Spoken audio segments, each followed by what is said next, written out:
Hello दोस्तों, मेरा नाम है अविनाश मिश्रा, आपका केमिस्ट्री फैकल्टी ज़िया एकेडमी में। और आज के इस रैपिड रिकॉल वीडियो में हम डिस्कस करने वाले हैं क्लास 12th का एक बहुत इंपॉर्टेंट चैप्टर, केमिकल काइनेटिक्स। और न्यूक्लियर केमिस्ट्री भी हम थोड़ा बहुत डिस्कस करेंगे टुवर्ड्स द एंड। सो बिना देर किए चलिए शुरू करते हैं। जैसा कि आप लोग जानते होंगे, chemical kinetics is nothing but the study of the speed of the reaction. एक रिएक्शन किस स्पीड में आगे बढ़ रही है, किस तरीके से आगे बढ़ रही है, उसी की स्टडी को हम केमिकल काइनेटिक्स में पढ़ते हैं। ओके, अब जब स्पीड ऑफ द रिएक्शन होता है ना, उसको हम रेट ऑफ द रिएक्शन बोलते हैं। Alright, and rate of the reaction equals to D alpha by D T. ये ही एक मैथमेटिकल डेफिनेशन है रेट ऑफ द रिएक्शन का। It is equal to D alpha by D T, where alpha is the degree of dissociation. ठीक है, अगर आपके पास कोई रिएक्शन है जिसमें reactant is R, product is P, so rate of the reaction होगा minus D R by D T, where R is the concentration of the reactant R, and वही वैल्यू होगी equals to d concentration of P by D t. मतलब R आपका reactant किस speed में consume हो रहा है, आर कंज्यूम हो रहा है ना, इसलिए यहां पर नेगेटिव साइन है। हम मैथमेटिकली भी देखेंगे कि ये नेगेटिव साइन कैसे आया। ठीक है, और प्रोडक्ट आपका बन रहा है, इसलिए यहां पर पॉजिटिव साइन है। ओके, अब किस स्पीड में आपका प्रोडक्ट बन रहा है, या फिर rate of appearance of product, और किस स्पीड में आपका रिएक्टेंट डिसअपियर हो रहा है, मतलब rate of disappearance of reactant, उसी को हम बोलते हैं रेट ऑफ द रिएक्शन। अगर आपके पास कोई जनरल इक्वेशन है जिसमें small a plus small b B gives small c C, where small a small b and small c is the stoichiometric coefficient of particular molecules, तो उस case में rate आपका होगा minus 1 upon a d A by D t. अब एक बात ध्यान रखो, ये रिएक्टेंट है इसलिए minus D A by D t. Okay, आप उसको स्टोइकियोमेट्रिक कोएफिशिएंट से डिवाइड कर देंगे, तो ये आपका रेट ऑफ द रिएक्शन बनेगा। Rate of the reaction equals minus 1 upon a d A by D T equals minus 1 upon b d B by D T equals to 1 upon C d C by D t. अब देखो ये ऐसा कैसे आया, तो एक बार हल्का सा प्रूफ भी देख लेते हैं। किसी भी टाइम टी पर कॉन्सेंट्रेशन ऑफ ए होगा A naught minus A alpha. A naught is the initial concentration of A. B के केस में भी ऐसा ही होगा, बस ए की जगह बी बन जाएगा। और यहां पर जो कॉन्सेंट्रेशन ऑफ सी होगा प्रोडक्ट का, that will be equal to C alpha, क्योंकि इनिशियल कॉन्सेंट्रेशन हम अज्यूम करते हैं कि वो जीरो होगा। सो in that case dA by dt will come out to be minus a d alpha by dt। तो यहां से d alpha by dt जो कि रेट ऑफ द रिएक्शन है, वो क्या आ जाएगा, minus 1 upon a d A by D t. और देखिए आपका यहां पर वही चीज इक्वेशन में आ रही है। और इस केस में भी d C by D t को अगर हम रेट में कन्वर्ट करेंगे, then d C by D T equals to C d alpha by D t. तो यहां से d alpha by D t क्या आ जाएगा, 1 upon C d C by D t. तो ये है आपका rate of the reaction in terms of the concentration of reactants and products and the stoichiometric coefficient. This is how the rate of the reaction is defined. इसी तरीके से वो defined होता है। अब अगर हम देखें कि molecularity क्या है, okay, there are two very important terms which you should know. एक है molecularity और एक है order। दोनों में difference है। अगर कोई elementary reaction है, elementary reaction का मतलब होता है one step reaction। अगर कोई elementary reaction है मतलब कोई one step reaction है, तो if there is any reaction, suppose यही रिएक्शन हो गई और हम ये अज्यूम कर लेते हैं कि ये वन स्टेप रिएक्शन है, मतलब एक ही स्टेप में हो रही है। ये ए और बी एक ही स्टेप में कंबाइन कर रहे हैं, सी बना रहे हैं, और इसी रेशियो में कंबाइन कर रहे हैं, स्मॉल ए और स्मॉल बी के रेशियो में। तो उस केस में मॉलिक्यूलैरिटी होगी A with respect to reactant A and small B with respect to reactant B. So overall molecularity हो जाएगी रिएक्शन की A plus B। तो molecularity by definition is the total number of molecules undergoing collision to form products at the same time। ठीक है, तो उसको हम molecularity बोलते हैं। और law of mass action कहता है उस elementary reaction के लिए R is directly proportional to A concentration of A into means concentration of A to the power small a into concentration of B to the power small b। मतलब law of mass action कहता है कि rate of a reaction मतलब speed of a reaction is directly proportional to the concentration of reactants, means the product of the concentration of reactants raised to the power their stoichiometric coefficients। वो है law of mass action. तो according to law of mass action, for an elementary reaction, rate will be directly proportional to concentration of A small a to the power small a into concentration of B to the power small b, or molecularity of the reaction with respect to A will be small a, with respect to B will be small b, overall molecularity will be A plus B। But ये बात ध्यान रहे कि ये चीज सिर्फ और सिर्फ एलिमेंट्री रिएक्शन के लिए ही एप्लीकेबल है। कॉम्प्लेक्स रिएक्शन मतलब जो मल्टी स्टेप रिएक्शन होते हैं ना, उनके लिए ये चीज एप्लीकेबल नहीं है। इनफैक्ट कॉम्प्लेक्स रिएक्शंस के लिए तो मॉलिक्यूलैरिटी डिफाइंड ही नहीं है। अगर आपसे बोला जाए कि भाई ओवरऑल रिएक्शन की मॉलिक्यूलैरिटी बताओ, और वो रिएक्शन सिंगल स्टेप रिएक्शन नहीं है, तो उसकी मॉलिक्यूलैरिटी नहीं होगी। हर एक स्टेप की इंडिविजुअल मॉलिक्यूलैरिटी होती है, ठीक है।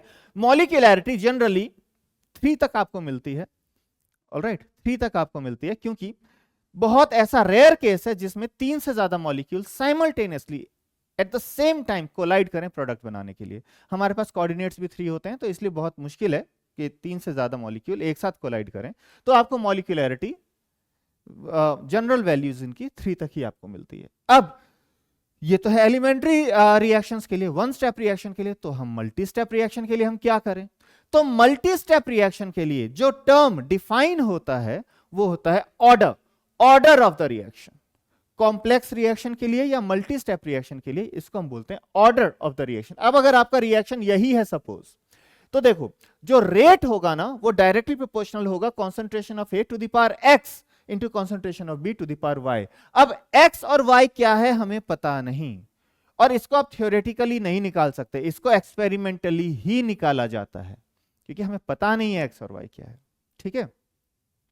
X और Y की वैल्यू A और B के बराबर भी हो सकती है या नहीं भी हो सकती, ओके। तो इट इज एक्सपेरिमेंटली डिटरमिन्ड, और हां A और B की वैल्यू हमेशा पॉजिटिव होगी, 1 2 या 3 होगी, ओके। लेकिन X एंड Y की वैल्यू आपकी नेगेटिव भी हो सकती है। बहुत से लोगों को लगता है कि इसकी वैल्यू नेगेटिव नहीं हो सकती, ठीक है। वो नेगेटिव भी हो सकती है, वो फ्रैक्शन भी हो सकता है, वो जीरो भी हो सकता है। तो एक पॉइंट बहुत इंपॉर्टेंट पॉइंट है, लेकिन इररेशनल नहीं हो सकता। तो जस्ट रिमेंबर वो इररेशनल नहीं हो सकता। क्यों नहीं हो सकता अभी देखते हैं। कि जो ऑर्डर ऑफ रिएक्शन है ना और मॉलिक्यूलैरिटी ऑफ रिएक्शन है, दोनों में एक कॉमन फैक्टर है। वो क्या? अगर आपका रिएक्शन कोई मल्टीपल स्टेप में हो रहा है, मल्टीपल स्टेप में, ठीक है, तो उसमें एक से ज्यादा स्टेप्स इन्वॉल्व होंगे, तो कोई सा स्टेप स्लो होगा, कोई सा स्टेप फास्ट होगा, तो आप स्लोएस्ट स्टेप को लेकर के जाएंगे, आप स्लोएस्ट स्टेप को लेकर के जाएंगे, और स्लोएस्ट स्टेप की जो मॉलिक्यूलैरिटी होगी रिएक्शन का मैकेनिज्म लिखने के बाद, वही उसका ऑर्डर होता है ओवरऑल रिएक्शन का, ठीक है। और उस स्लोएस्ट स्टेप को हम बोलते हैं RDS, मतलब रेट डिटरमिनिंग स्टेप। तो ये डिफरेंस है ऑर्डर एंड मॉलिक्यूलैरिटी में। Molecularity of the slowest step is called as the order of the overall reaction. उसको हम molecularity of the overall reaction नहीं बोलेंगे, ठीक है। अगर कॉम्प्लेक्स रिएक्शन है तो याद करो मॉलिक्यूलैरिटी तो उसका डिफाइन ही नहीं है, ओके। सो अब अगर आपका रिएक्शन है A2 plus B gives C, तो आप ये मत सोचिएगा कि इसकी molecularity will be 2, 1 from A2 and 1 from B, ऐसा कुछ नहीं है। या फिर ऑर्डर विल बी 2, नहीं, ठीक है, क्योंकि ये कॉम्प्लेक्स रिएक्शन है, तो मल्टी स्टेप रिएक्शन है, तो हमें इसका मैकेनिज्म प्रपोज करना होगा, और वो एक्सपेरिमेंटली किया जाता है।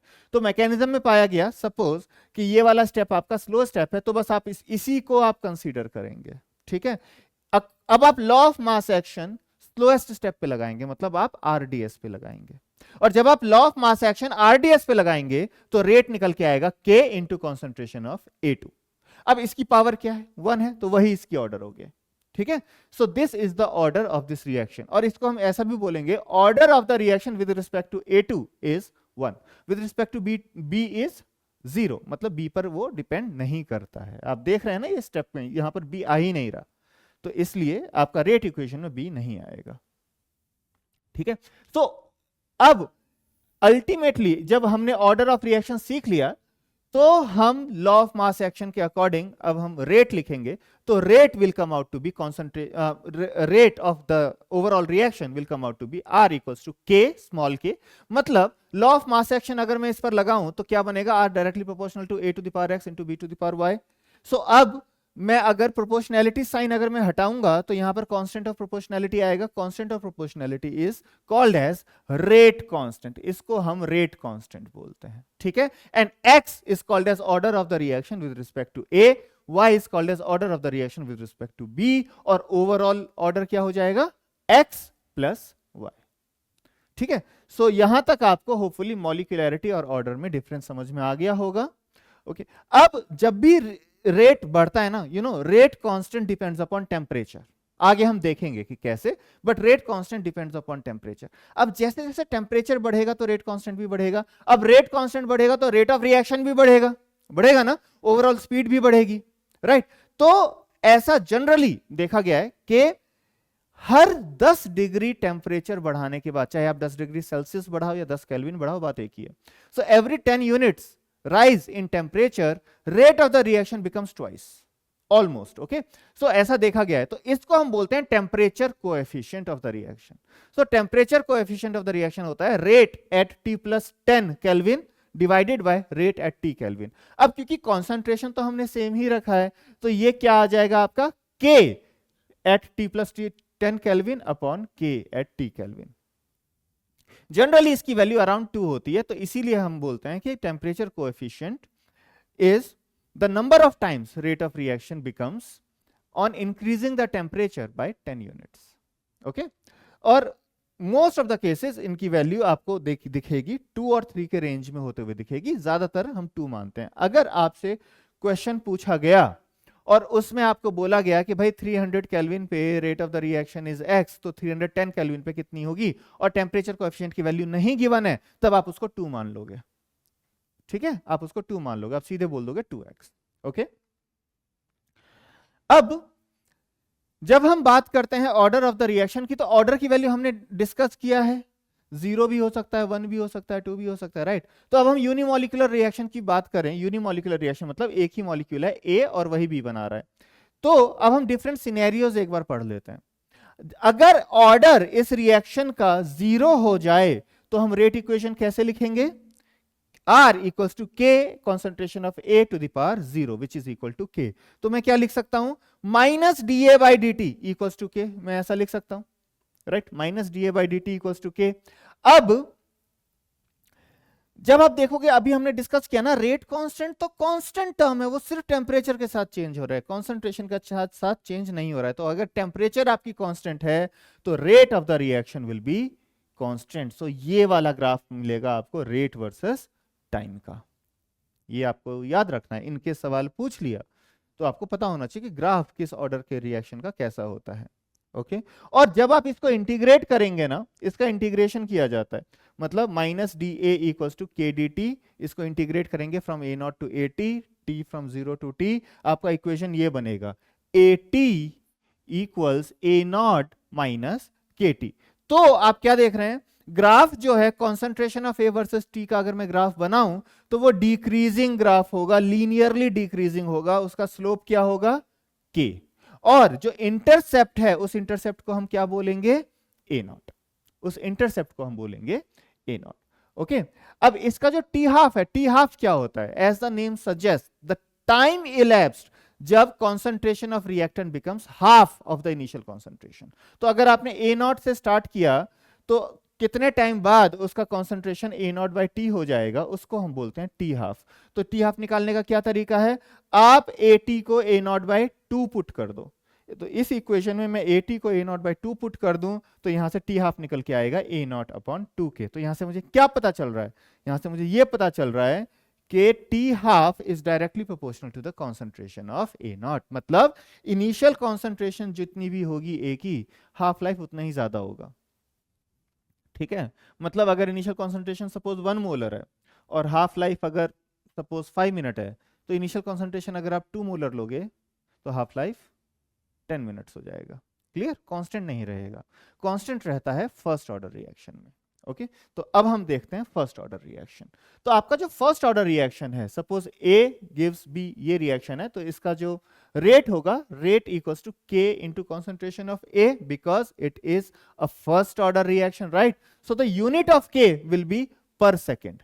अच्छा, इस केस में यूनिट ऑफ के विल बी मोल पर लीटर पर सेकेंड, क्योंकि रेट की जो यूनिट होती है वो होती है मोल पर लीटर पर सेकेंड। और आप देखिए ना, मतलब ऊपर कॉन्सेंट्रेशन है और नीचे टाइम का यूनिट है, so obviously it will become mole पर लीटर पर सेकेंड। तो यूनिट होगी मोल पर लीटर पर सेकंड। ये सॉल्यूशन वाली रिएक्शंस की होती है। अगर गैसियस रिएक्शन है तो हम प्रेशर के टर्म्स में भी हम यूनिट डिफाइन कर सकते हैं, जैसे एटीएम पर सेकंड। ओके, अब this is zero order reaction, concentration term तो है नहीं, तो रेट की जो यूनिट है वही के की भी यूनिट होगी, तो के की यूनिट होगी मोल पर लीटर पर सेकंड। बट जब हम फर्स्ट ऑर्डर रिएक्शन की हम बात करते हैं तो यहां पर आपका ए आ गया, ए इज मोल पर लीटर। ओके, और रेट की यूनिट क्या होती है? मोल पर लीटर पर सेकेंड। सो देयरफॉर यहां से के की यूनिट क्या होगी? पर सेकेंड। ओके, तो एंड एक और चीज, कभी कभी क्वेश्चन में ऑर्डर नहीं गिवन होता, ठीक है, लेकिन के का वैल्यू गिवन होता है यूनिट के साथ, तो उस केस में आप यूनिट देख करके ऑर्डर ऑफ द रिएक्शन को डिटरमिन करते हैं, यूनिट देख करके। ओके, सो अब जब आप इसको इंटीग्रेट करेंगे, आप dt को इधर ले जाइए, a को नीचे ले आइए, आप इंटीग्रेट कीजिए, आपको ये इक्वेशन मिलेगा।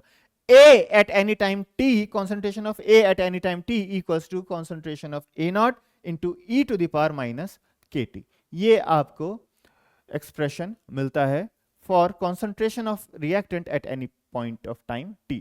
नाउ जब आप इसको फर्दर लॉग लेंगे ना, दोनों साइड लॉग लेकर के आप सॉल्व करेंगे, you will get kt equals to ln a naught upon at।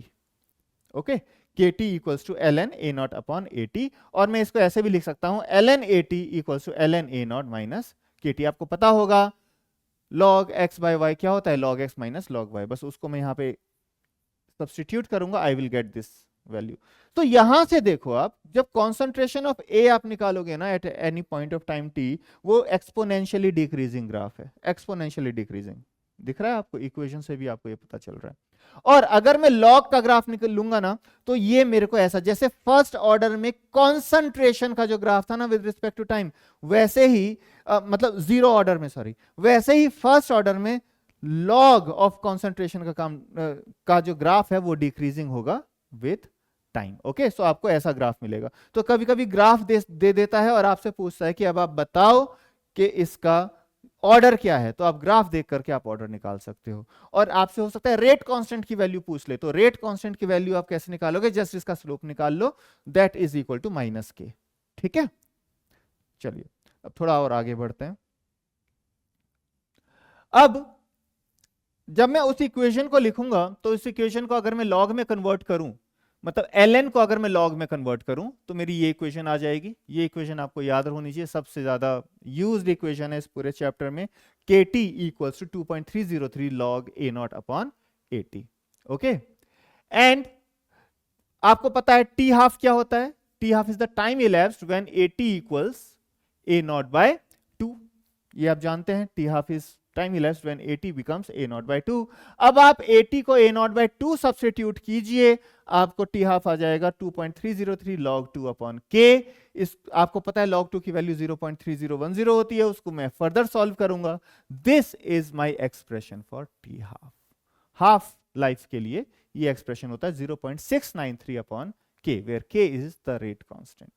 Now remember, जितने भी न्यूक्लियर रिएक्शंस है ना, रेडियो एक्टिव रिएक्शंस, वो फर्स्ट ऑर्डर काइनेटिक्स फॉलो करते हैं। हम आगे देखेंगे भी, उसमें बस 2-4 चीजों का डिफरेंस है, बस टर्मिनोलॉजीज में ही डिफरेंस है, तो वो हम आगे देखेंगे कि किस तरीके से उन टर्मिनोलॉजीज को हम डिफाइन करते हैं। अब अगर आपका सेकेंड ऑर्डर रिएक्शन है, तो suppose k equals to r will become k into A square, ये हो जाएगा। सो इसको मैं रेट के टर्म्स में ऐसे लिखूंगा, minus D A by D T equals to K A square. अच्छा, यहां पर k का यूनिट क्या होगा बिना देखे बताओ? r का यूनिट है मोल पर लीटर पर सेकेंड, राइट? कॉन्सेंट्रेशन a का यूनिट है मोल पर लीटर, राइट? तो इट विल बी मोल पर लीटर पर second equals to k into mole पर लीटर ऑफ होल स्क्वायर। अब सॉल्व करोगे, आपको k का यूनिट मिल जाएगा लीटर पर मोल पर सेकेंड। ये है सेकेंड ऑर्डर रिएक्शन का रेट कांस्टेंट का यूनिट, लीटर पर मोल पर सेकेंड। Remember this. अब जब मैं इस इक्वेशन को सॉल्व करूंगा ना, मेरा इक्वेशन कुछ ऐसा बनेगा, 1 upon A t equals 1 upon A not plus के टी। अब जब मैं इसका ग्राफ बनाऊंगा ना, इसका ग्राफ बनाऊंगा, तो मुझे क्या बनाना होगा? 1 अपॉन 80। अब तक तो मैं कॉन्सेंट्रेशन का ग्राफ बना रहा था, अब मैं 1 अपॉन 80 वर्सेस टाइम ग्राफ बनाऊंगा, और वो ऐसा ग्राफ बनेगा, इंक्रीजिंग, लीनियरली इंक्रीजिंग ग्राफ बनेगा, जिसमें इंटरसेप्ट जो है ना, ये this will be 1 upon A not. और जो स्लोप होगा वो होगा k। ओके, तो कुछ इस टाइप का इक्वेशन आपका बनेगा सेकंड ऑर्डर के लिए। सो एक बार देख लेते हैं कि अगर आपका nth ऑर्डर इक्वेशन है, nth ऑर्डर, ओके, और हाँ उससे पहले टी हाफ तो आपको पता है क्या होता है, जब ए टी की वैल्यू ए नॉट बाय 2 हो जाए, इसको आप सॉल्व करेंगे तो टी हाफ आपका बनेगा 1/k into concentration of A naught. मतलब यहां से क्या पता चल रहा है कि half life is inversely proportional to the initial concentration. First order के केस में half life was independent of the initial concentration. तो जैसा हमने एग्जांपल लिया था कि अगर मैं 1 मोलर रिएक्टेंट लूं स्टार्टिंग में और उसका हाफ लाइफ 5 मिनट है, तो अगर मैं उसका कॉन्सेंट्रेशन चेंज भी कर दूं, सपोज 2 मोलर मैंने कर दिया, तो उसका हाफ लाइफ 5 मिनट ही रहेगा अगर वो फर्स्ट ऑर्डर रिएक्शन है तो। क्लियर? तो फर्स्ट ऑर्डर रिएक्शन का जो हाफ लाइफ है वो कांस्टेंट होता है, बट सेकंड ऑर्डर रिएक्शन का जो हाफ लाइफ है वो inversely proportional to A naught होता है। ठीक है, तो अब कुछ समझ में आ रही है आपको? जीरोथ ऑर्डर में half life was directly proportional, first order में half life independent, second order में हाफ लाइफ नीचे आ गया इनवर्सली प्रोपोर्शनल। तो क्या जैसे जैसे ऑर्डर बढ़ेगा हाफ लाइफ जो है वो इनवर्सली प्रोपोर्शनल होगा इनिशियल कॉन्सेंट्रेशन के raised to the power of something. तो वो देखते हैं वो क्या है। जनरल इक्वेशन जो होगी ना आपकी nth ऑर्डर रिएक्शन की, वो होगी R equals to K A to the power n। अब n is the order of the reaction. Okay, R का यूनिट हमेशा मोल पर लीटर पर सेकेंड होगा। ओके, अब मोल पर लीटर पर second equals to K into mole पर litre to the power n। अब इसको जब आप सॉल्व करेंगे ना, आपको K का यूनिट मिलेगा litre to the power n-1, mole to the power 1 - n per second. ये आपको इक्वेशन मिलेगा। ठीक है, आप इसको फर्दर सॉल्व कीजिए। आप सॉल्व करते हैं, आपको ये एक जनरल इक्वेशन मिल जाएगी for any nth order reaction, चाहे वो फर्स्ट ऑर्डर हो, सेकेंड ऑर्डर हो, थर्ड ऑर्डर हो, कोई सा भी। 1/at to the power n-1 equals to 1/a0 to the power n-1 plus n-1 kt। ये आपको जनरल इक्वेशन मिल जाएगी। तो अगर आपका थर्ड ऑर्डर इक्वेशन है, रिएक्शन है थर्ड ऑर्डर, तो आपका इक्वेशन क्या बन जाएगा? 1/80 to square equals to 1/a0 square plus 2kt। Clear? और उसका हाफ लाइफ का एक्सप्रेशन, अब आप t को मतलब t हाफ निकालने के लिए आप क्या करें, at को आप a0/2 पुट कर दें, आपको हाफ लाइफ का एक्सप्रेशन मिल जाएगा 2 to the power n-1 -1/n-1 k concentration of a0 to the power n-1।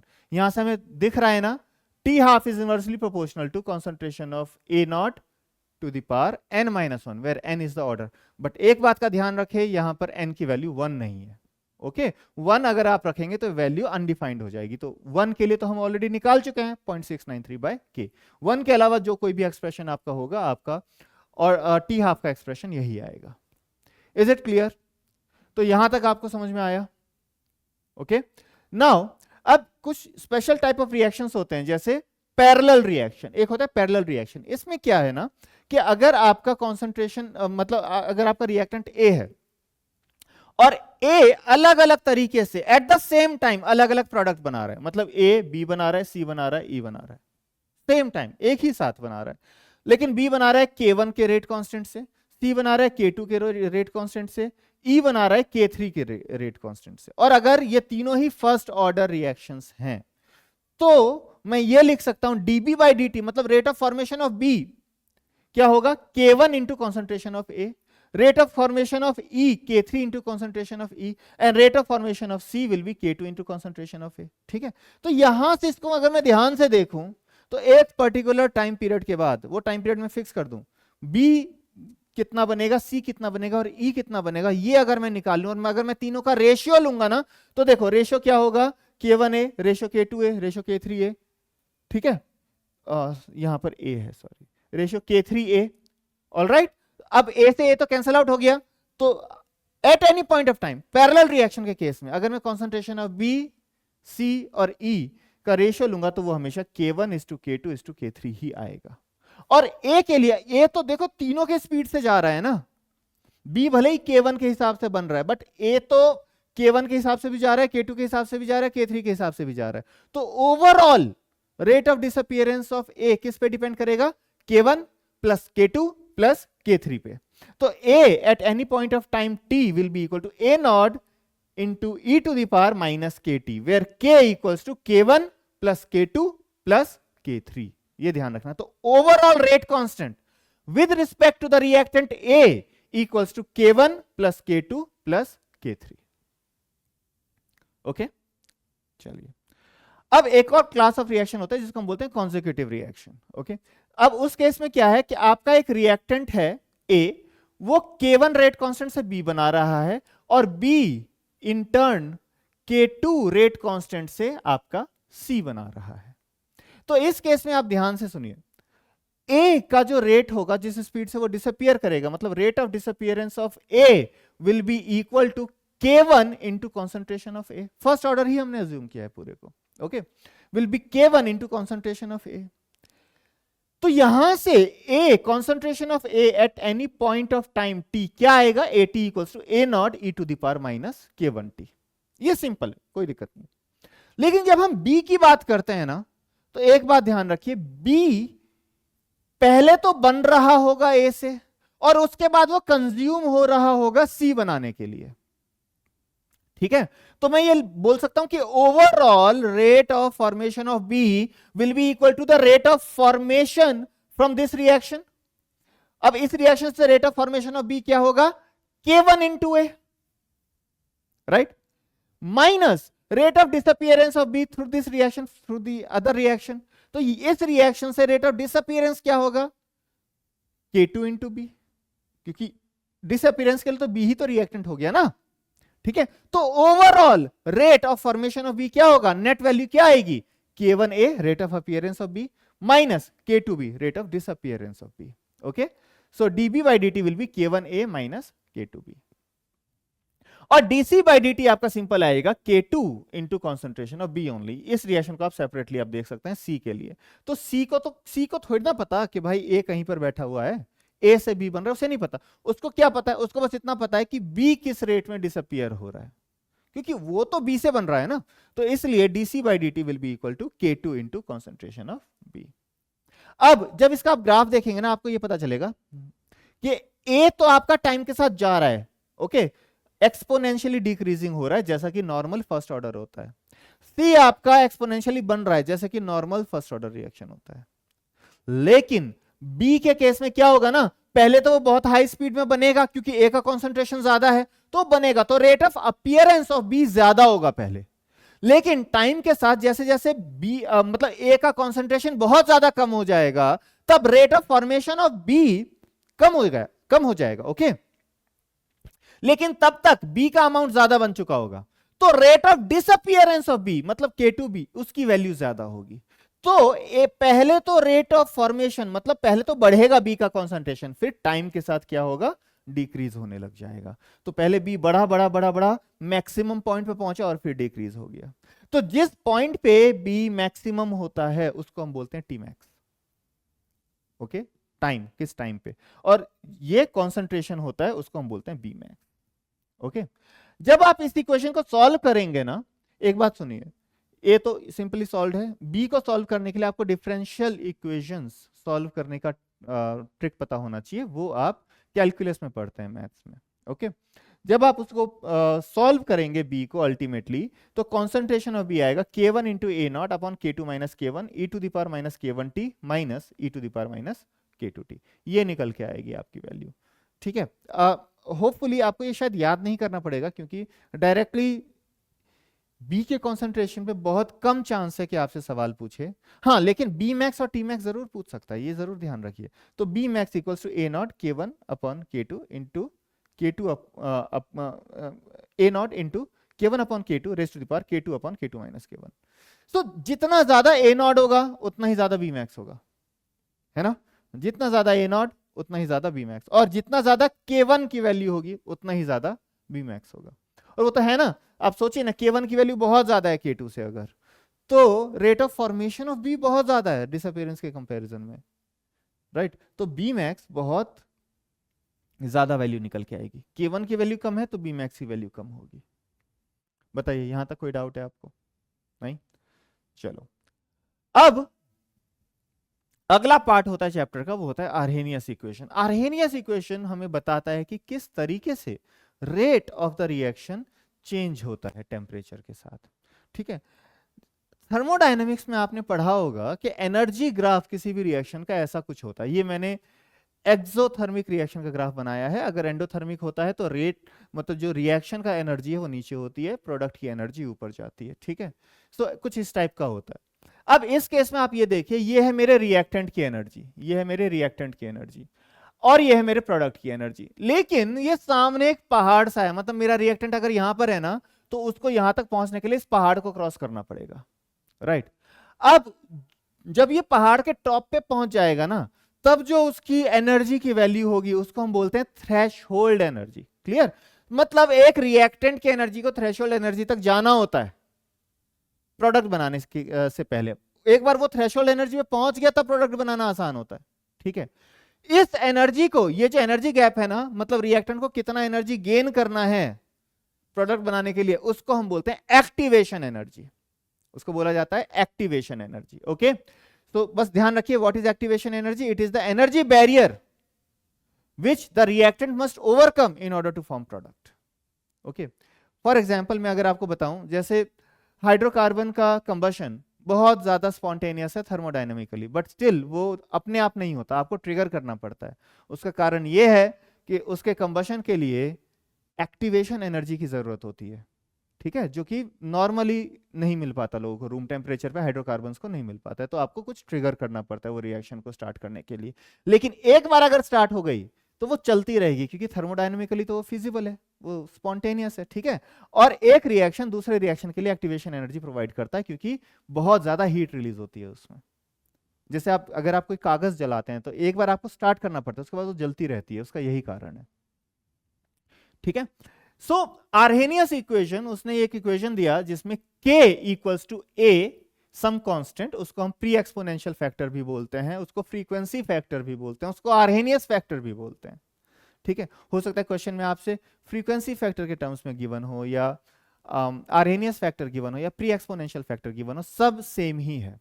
Okay, so this is equal to k equals a e to the power minus ea upon rt। अब अगर मैं इसका log लूंगा तो equation बनेगा ln k equals to ln a minus ea upon rt। इसको अगर मैं ग्राफ बनाऊं ना, तो देखिए ग्राफ बनेगा कुछ इस टाइप से, right. Graph versus graph of ln k versus 1 upon t, ये इसका ग्राफ है। तो ग्राफ आपका बनेगा लीनियरली डिक्रीजिंग ग्राफ बनेगा, जिसमें आपका इंटरसेप्ट होगा ln a और स्लोप होगा minus ea upon r। Slope होगा आपका माइनस ea अपॉन r। अब एक और पॉइंट है जो कि आपको ध्यान में रखना है, वो ये है कि अगर ये लॉग के टर्म्स में गिवन हो तो मैं इसी इक्वेशन को क्या लिखूंगा? log k equals to log a minus ea upon 2.303 rt। तो उस केस में जो स्लोप होगा ना, वो आपका हो जाएगा माइनस ea अपॉन 2.303 r। बस इस पॉइंट का आप ध्यान रखिए कि ln के टर्म्स में गिवन है या log के टर्म्स में गिवन है। ठीक है, चलिए अब अगर आप टेम्परेचर इंक्रीज करते हैं, यहां से आपको पता चल रहा है ना कि k का वैल्यू टेम्परेचर पे डिपेंड करता है। अब अगर आप टेम्परेचर इंक्रीज करते हैं तो k का वैल्यू भी इंक्रीज करेगा। अगर मैं टेम्परेचर को T1 से T2 पर लेकर के गया तो k कितना इंक्रीज करेगा, अगर मैं वो निकालना चाहूं तो देखो मैं लिखूंगा ln k1 equals to ln a minus ea upon R T1, ln k2 equals to ln a minus ea upon R T2। ठीक है, सेकेंड इक्वेशन से फर्स्ट को मैं माइनस करूं तो मेरा ये इक्वेशन आ जाएगा ln k2 upon k1 equals to ea upon r into 1 upon T1 minus 1 upon T2। ये एक और फॉर्मूला है जो आपको ध्यान रखना है, और लॉग के टर्म्स में वो फॉर्मूला क्या हो जाएगा? log k2 upon k1 equals to ea upon 2.303 r into 1 upon T1 minus 1 upon T2। ये बहुत इंपॉर्टेंट फॉर्मूला है। क्यों? वो टेम्परेचर T1 दे रखा होता है, T2 दे रखा होता है, एक्टिवेशन एनर्जी दे रखा होता है, आपसे बोला होता है कि K मतलब K कितना बढ़ जाएगा, कितने फैक्टर से बढ़ जाएगा, ये पूछता है। या फिर ऐसा भी पूछ सकता है आपसे कि टेम्परेचर T1 से T2 पे गए, फॉर एग्जांपल 300 केल्विन से 400 केल्विन पे गए और रेट ऑफ रिएक्शन 5 टाइम्स बढ़ गया, तो अब आप एक्टिवेशन एनर्जी निकाल दीजिए। तो उस केस में आप log k2 अपॉन k1 को 5 रख देंगे, 5 रख देंगे, इस इक्वेशन में आप पुट कर देंगे, आपका आंसर आ जाएगा। R क्या है? आपका यूनिवर्सल गैस कांस्टेंट है। तो बताइए यहां तक कोई दिक्कत नहीं? चलिए अब देखिए, अब अगर आपने कैटलिस्ट डाला है, आपको पता है कि जब हम एक रिएक्शन में कैटलिस्ट डालते हैं तो कैटलिस्ट रिएक्शन में खुद पार्टिसिपेट नहीं करता है, लेकिन वो स्पीड ऑफ द रिएक्शन को बढ़ा देता है। तो वो स्पीड ऑफ द रिएक्शन को कैसे बढ़ाता है वो देखिए। वो क्या करता है ना, ये जो आपका एक्टिवेशन एनर्जी है, कैटलिस्ट इस एक्टिवेशन एनर्जी को कम कर देता है। ठीक है, तो अगर आपका रिएक्शन, अगर आपकी एक्टिवेशन एनर्जी है अनकैटलाइज्ड रिएक्शन के केस में इतनी है, मतलब नॉर्मली इतनी है, और कैटलिस्ट आपने डाल दिया तो एक्टिवेशन एनर्जी देख रहे हैं ब्लू से इतनी ज्यादा कम हो जाएगी, तो थोड़ी वैल्यू कम हो जाएगी, उसको हम डेल्टा ई ए लिख सकते हैं कि कितनी एक्टिवेशन एनर्जी इसकी कम हुई। सो अगर हम ये अज्यूम करें कि k of uncatalysed equals to a e to the power minus E A uncatalysed upon R T, और k कैटलाइज्ड क्या होगा, equals to a e to the power minus E A of catalysed upon R T. अब मैं दोनों को divide कर दूं, जब मैं दोनों को डिवाइड करूंगा ना, मुझे ये मिल जाएगा k in case of catalysed reaction upon k in case of uncatalysed reaction equals to e to the power delta E A upon R T. मतलब डेल्टा ई ए क्या है, कितने अमाउंट से आपका एक्टिवेशन एनर्जी कम हुआ है। Okay, कितने amount से कम हुआ है। तो वो क्या करे, अब अगर आपका एक्टिवेशन एनर्जी कम हो गया तो रेट कांस्टेंट आपका बढ़ जाएगा, तभी तो रेट ऑफ इक्वेशन तो मतलब रेट ऑफ द रिएक्शन बढ़ेगा। ठीक है, आपका रेट रिएक्शन का बढ़ जाएगा क्योंकि आपका एक्टिवेशन एनर्जी कम हुआ है। ठीक है, और यहां से भी पता चल रहा है ना, E to the power minus E upon R T, activation energy जितना कम, रेट कांस्टेंट का वैल्यू उतना ही ज्यादा। क्लियर। तो जब मैं इस दोनों को डिवाइड करूंगा ना, तो ये के C upon K U C, मतलब K catalysed upon K uncatalysed equals to E to the power delta E A upon R T आएगा।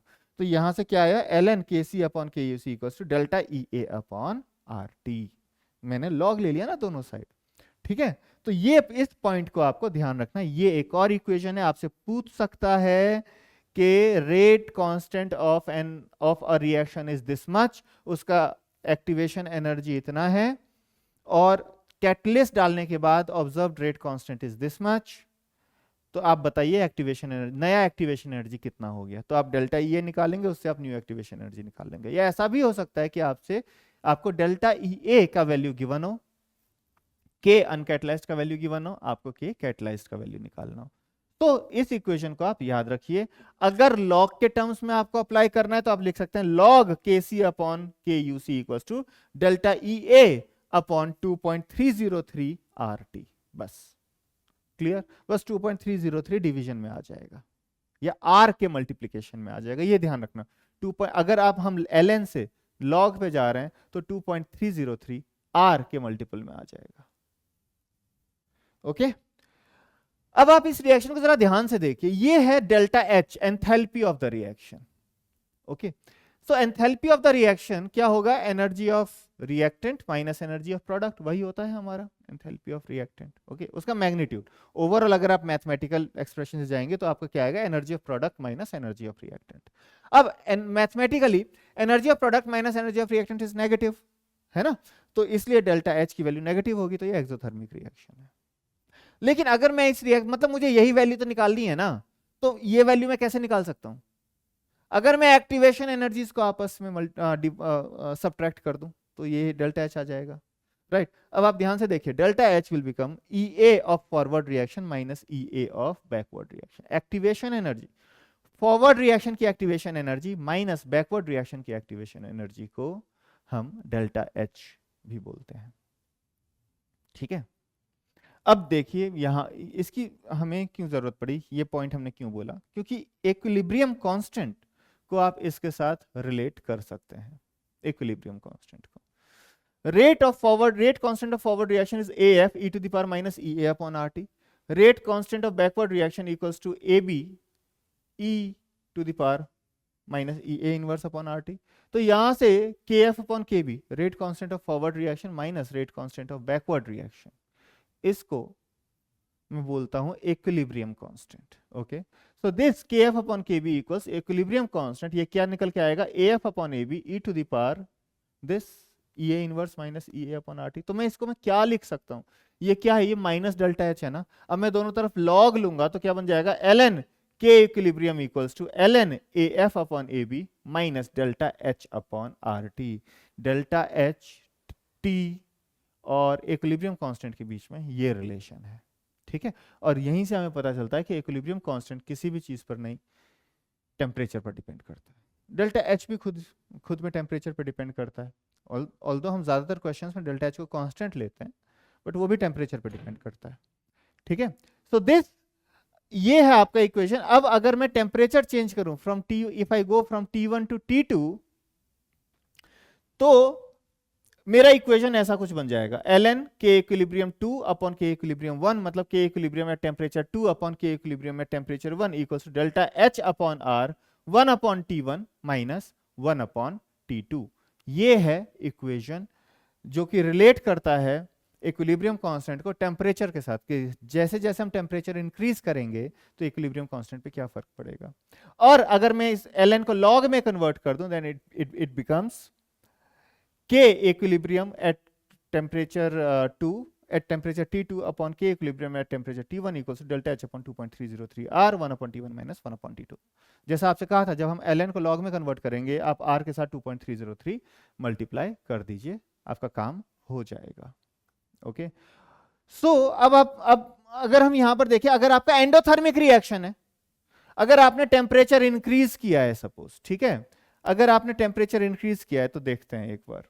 सो टेम्परेचर आप गए T1 से T2, from T1 to T2 आप गए, जिसमें T2 ग्रेटर देन T1 है, तो मैं बोल सकता हूं 1 upon T1 greater than 1 upon T2 होगा। तो मतलब अगर मैं टेम्परेचर इंक्रीज करता हूं तो 1 upon T1 minus 1 upon T2 will be greater than 0। Clear. अब अगर मेरा एक्सोथर्मिक रिएक्शन है, मतलब डेल्टा H स्मॉलर देन 0, तो आप उस इक्वेशन को देखिए, आप इस इक्वेशन को देखिए, ये तो पॉजिटिव है, ये तो पॉजिटिव ही रहेगा, ये नेगेटिव हो गया, तो ये log k2 अपॉन k1 भी तो नेगेटिव हो जाएगा, स्मॉलर देन 0। तो यहां से क्या आया, k2 upon k1 is smaller than 1, मतलब k2 is smaller than k1। और ये आपको याद है, हमने इक्विलिब्रियम में ये पढ़ा था कि जैसे जैसे टेम्परेचर बढ़ता है, एक्सोथर्मिक रिएक्शन के केस में टेम्परेचर बढ़ता है तो रिएक्शन बैकवर्ड शिफ्ट होती है।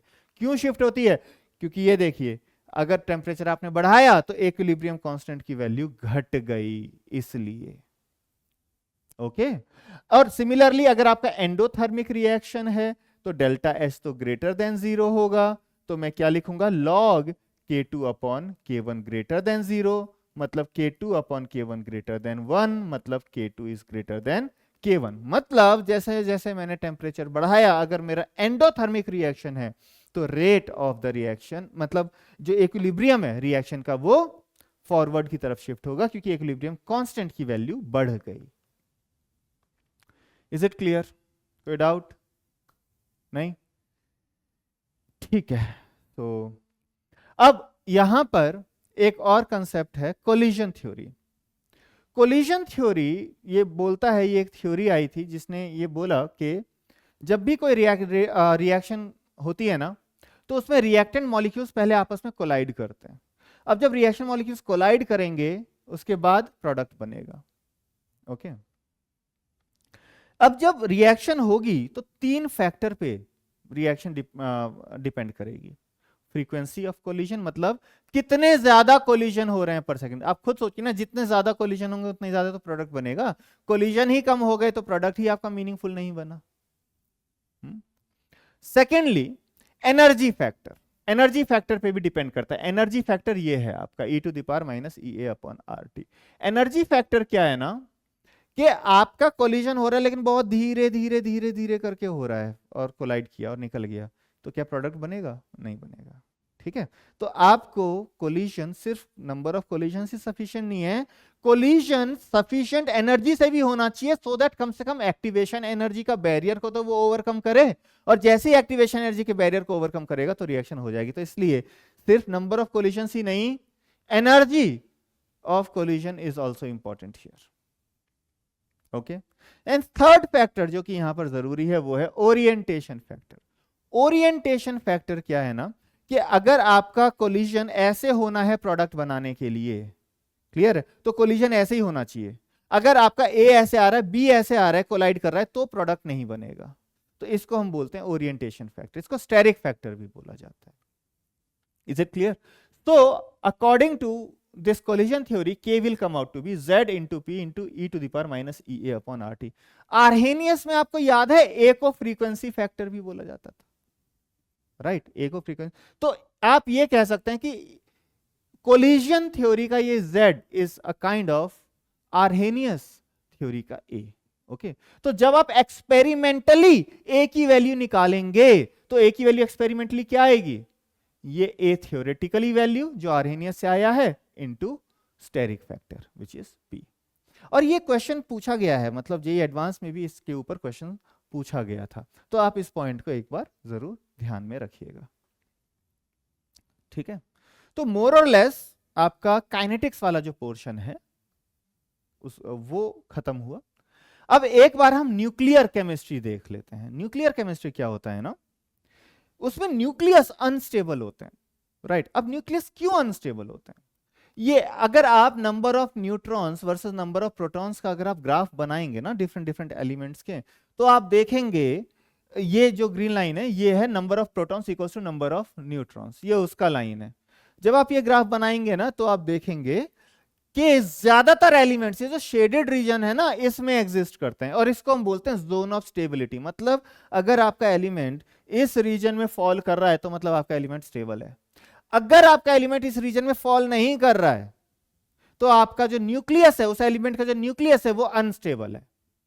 और वैसे एलिमेंट्स रेडियो एक्टिविटी शो करते हैं, रेडियो एक्टिविटी शो करते हैं। तो क्या होगा ना, अगर मान लो कि आपका एलिमेंट यहां पर फॉल कर रहा है तो उसको यहां पर आना है, तो यहां पर आने के लिए उसको नंबर ऑफ न्यूट्रॉन्स कम करने होंगे। एक बात ध्यान रखें, नंबर ऑफ न्यूट्रॉन्स प्रोटॉन से कम नहीं होंगे, नंबर ऑफ न्यूट्रॉन्स तो प्रोटॉन से ज्यादा ही है, राइट? लेकिन इस केस में कुछ ज्यादा ही नंबर बड़ा है, तो उसको नंबर ऑफ न्यूट्रॉन्स कम करना है, राइट? तो वो नंबर ऑफ न्यूट्रॉन कम करने के लिए अपने न्यूट्रॉन को डिस्ट्रॉय करेगा। तो वो अपने न्यूट्रॉन को, देखो, जो डिस्ट्रॉय करता है ना, उसका एक तरीका है बीटा एमिशन से, उसको हम बोलते हैं बीटा एमिशन। ओके, जिसमें न्यूट्रॉन डिस्ट्रॉय हो जाता है, एक प्रोटॉन बनता है और एक इलेक्ट्रॉन बनता है, और इस इलेक्ट्रॉन को हम बीटा रेज भी बोलते हैं। क्या बोलते हैं? बीटा रेज भी बोलते हैं उस इलेक्ट्रॉन को। तो ये जोन ऑफ अनस्टेबिलिटी, मतलब ये जो अनस्टेबल जोन है ना, वहां से जोन ऑफ स्टेबिलिटी, मतलब स्टेबल जोन में जाने के लिए न्यूक्लियस कुछ ट्रांजिशन करते हैं, कुछ चेंजेस करते हैं अपने अंदर, ठीक है? उसकी वजह से रेडियो एक्टिविटी, मतलब कुछ रेज एमिट होती हैं और उन्हीं को हम बोलते हैं रेडियो एक्टिविटी। क्लियर है? अब ये जो आपका रेडियो एक्टिविटी है वो तीन तरीके से ऑब्जर्व होती है, alpha emission, beta emission, gamma emission. All भी है, मतलब पॉजिट्रॉन एमिशन भी होता है, के कैप्चर भी होता है, बट आपको मेनली ये तीनों जानने हैं, ठीक है? अल्फा पार्टिकल्स आपको पता होगा, अल्फा पार्टिकल क्या है? कुछ नहीं, बस हीलियम का न्यूक्लियस। अगर हीलियम का न्यूक्लियस निकल रहा है तो वो आपका अल्फा पार्टिकल हो गया, वो, ठीक है? और अगर आपके एटम में से हीलियम निकल रहा है तो मतलब हम बोलते हैं अल्फा एमिशन है। ओके, अगर इलेक्ट्रॉन निकल रहा है जैसा हमने इस केस में देखा तो उसको हम बोलते हैं बीटा एमिशन, उसको हम बोलते हैं बीटा एमिशन। ओके, अब देखिए, मतलब मेनली इस जोन में है तो अल्फा एमिशन होता है, इस जोन में है तो बीटा एमिशन होता है, ठीक है? इस जोन में है तो पॉजिट्रॉन का एमिशन भी होता है, ठीक है? तो वो हमें बस मेनली अल्फा और बीटा एमिशन तक ही रहना है, ये ज्यादा इंपॉर्टेंट है आपके लिए। और जो गामा रेज होती है ना, वो बस एनर्जी एमिट करती हैं, ठीक है? वो कुछ नहीं, वो एक इलेक्ट्रोमैग्नेटिक रेडिएशन ही है जो स्पीड ऑफ लाइट से अपनी एनर्जी को वो एमिट करती है, उन्हीं को हम बोलते हैं गामा रेज। बहुत हाई एनर्जी रेज होती हैं वो। ओके, सो ये जो तीन मेन टाइप के जो न्यूक्लियर एमिशंस आपने देखे, इनको हम बोलते हैं रेडियो एक्टिविटी। और ये हमेशा फर्स्ट ऑर्डर काइनेटिक्स फॉलो करते हैं। फर्स्ट ऑर्डर काइनेटिक्स जो हमने थोड़ी देर पहले देखा था ना, फर्स्ट ऑर्डर काइनेटिक्स, तो उसमें आपको ये याद होगा जो हमने रिएक्शंस देखे थे उसमें AT equals to A0 into E to the power minus KT था, बस वही है। यहां पर ए की जगह बस n ले लेते हैं, n number of nucleus. Okay, आपने मान लो 100 न्यूक्लियस लिया, आपको कॉन्सेंट्रेशन नहीं, आपको नंबर लेना होता है, क्योंकि नंबर न्यूक्लियस एक एक करके ही तो डिसइंटीग्रेट हो रहे हैं ना, इसको हम बोलते हैं डिसइंटीग्रेशन, डिसइंटीग्रेट हो रहे हैं ना। सो वो आपका इक्वेशन बनेगा NT equals to N0 e to the power minus lambda T, जिसमें N0 जो है इनिशियल नंबर है, लैम्डा को वहां पर रेट कांस्टेंट बोलते थे, यहाँ पे हम डी के कांस्टेंट बोलते हैं। ठीक है। सिमिलरली जैसे वहां पर हाफ लाइफ क्या आया था 0.693 बाई के, यहां पर हाफ लाइफ आएगा 0.693 बाई लैम्डा। अब एक नई चीज है यहां, इसको हम बोलते हैं मीन लाइफ। मीन लाइफ वो टाइम होता है जब आपका concentration A not by E हो जाए टाइम, एक पर्टिकुलर टाइम पीरियड के बाद। तो इस केस में आपका नंबर एक टाइम पीरियड के बाद एन नॉट अपॉन ई हो जाएगा, उसको हम बोलेंगे मीन लाइफ। क्लियर? तो जब आप इसको यहां पर सब्स्टिट्यूट करेंगे ना, तो आपको वैल्यू आएगी, मीन लाइफ की वैल्यू होती है 1 अपॉन लैम्डा। तो अगर आपको डी के कांस्टेंट गिवन है, आपसे बोला जाएगा भाई मीन लाइफ निकाल दो और हाफ लाइफ निकाल दो, तो मीन लाइफ आप निकालेंगे 1 अपॉन लैम्डा से, हाफ लाइफ आप निकालेंगे 0.693 अपॉन लैम्डा से। ठीक है, तो इसको मैं ऐसे भी तो लिख सकता हूं, half life equals to 0.693 into mean life. ऐसा भी तो मैं लिख सकता हूं ना, आप देखिए ध्यान से, हाफ लाइफ इक्वल्स टू 0.693, अगर मैं दोनों कंपेयर करूं तो ये आ जाएगा 0.693 इंटू मीन लाइफ। क्लियर? चलिए, और इक्वेशन वही है, rate equation, lambda T equals to 2.303 log N naught upon N T. ये आपको ध्यान रखना है। इसका जो यूनिट होता है ना, यूनिट होता है डीपीएस, डिसइंटीग्रेशन पर सेकेंड। इसके दूसरे भी यूनिट है, क्यूरी भी एक यूनिट है, जिसमें 1 क्यूरी होता है 3.7 इंटू 10⁻10 डीपीएस, डिसइंटीग्रेशन पर सेकेंड। ओके, बैक्वेरल ऐसा यूनिट के तौर पे प्रपोज किया गया है, जिसमें 1 बैक्वेरल होता है 1 डिसइंटीग्रेशन पर सेकेंड। रदरफोर्ड भी एक यूनिट है, रदरफोर्ड का यूनिट होता है 1 रदरफोर्ड, उसको आरडी बोलते हैं, equals to 3.7 into 10⁻, no, 1 Rutherford आपका होता है 10⁻6 DPS. Okay, 10 lakh DPS is 1 Rutherford. All right. अब एक और चीज है जिसको हम बोलते हैं ग्रुप डिस्प्लेसमेंट लॉ और सॉडी-फजान्स लॉ। कुछ नहीं है, आप देखिए ध्यान से, अगर अल्फा एमिशन हो रहा है तो 2 प्रोटॉन और 4 न्यूक्लियन लेकर के निकल रहा है ना, राइट? 2 प्रोटॉन और 4 न्यूक्लियन मतलब 2 और न्यूट्रॉन लेकर के निकल रहा है। तो जो एलिमेंट, जो आपका प्रोडक्ट होगा, उसका एटॉमिक नंबर 2 यूनिट कम हो जाएगा और उसका मास नंबर 4 यूनिट कम हो जाएगा। तो याद रहे, अल्फा एमिशन में प्रोडक्ट का, इसको हम बोलते हैं डॉटर एलिमेंट, इसको हम बोलते हैं पेरेंट एलिमेंट। तो जो डॉटर एलिमेंट है उसका एटॉमिक नंबर 2 यूनिट कम होता है और जो उसका एटॉमिक मास है वो 4 यूनिट कम हो जाता है। फॉर एग्जांपल दिस, आपका यूरेनियम 92-38 अल्फा एमिशन करके थोरियम 90-34 बनाता है। ठीक है, और आपका जब बीटा एमिशन हो, फॉर एग्जांपल आपका कार्बन C14 आपका नाइट्रोजन बना लेता है बीटा एमिशन करके। कार्बन आपको पता है ना C14 रेडियो एक्टिव है, कार्बन डेटिंग में काम आता है। C14 का हाफ लाइफ होता है 5770 ईयर्स। ओके, तो अब इसको आप ध्यान से देखिए, जब बीटा एमिशन होता है ना, तो आपका एक न्यूट्रॉन एक प्रोटॉन में कन्वर्ट हो रहा है, ओके, और इलेक्ट्रॉन निकल रहा है, तो मास पे तो कोई फर्क नहीं पड़ा, तो आपका एटॉमिक मास सेम रहेगा, लेकिन मास, वो एटॉमिक नंबर 1 यूनिट बढ़ जाएगा क्योंकि नंबर ऑफ प्रोटॉन 1 यूनिट बढ़ गया है। ओके, तो इसी को हम बोलते हैं ग्रुप डिस्प्लेसमेंट लॉ, क्योंकि पीरियोडिक टेबल में उनका ग्रुप चेंज हो जाता है, डॉटर एलिमेंट का ग्रुप अलग हो जाता है पेरेंट एलिमेंट से, इसीलिए हम इसको बोलते हैं ग्रुप डिस्प्लेसमेंट लॉ। ओके, तो हमने प्रूफ्स नहीं किए हैं ज़्यादातर, क्योंकि ये रैपिड रिकॉल है, इसमें हमें बहुत फास्ट आपका रिवीजन कराना होता है, सो दैट आपका भी टाइम सेव हो और आप पूरे चैप्टर को रिवाइज कर सकें, सारे इक्वेशंस को एक बार गो थ्रू कर सकें। तो ये चैप्टर यहीं तक हम करेंगे आज रिवाइज, और मैं आपको एक एक पेज फ्रेम से हटके मैं आपको दिखा देता हूं, सो दैट अगर आपको स्क्रीनशॉट लेना हो तो आप ले सकें। तो ये है पेज 1, ठीक है, आप चाहें तो स्क्रीनशॉट ले सकते हैं। ऑलराइट, ये है पेज 2 और ये है page 3। Okay, so that's it for this video. अब हम नेक्स्ट वीडियो में मिलेंगे। Thank you very much.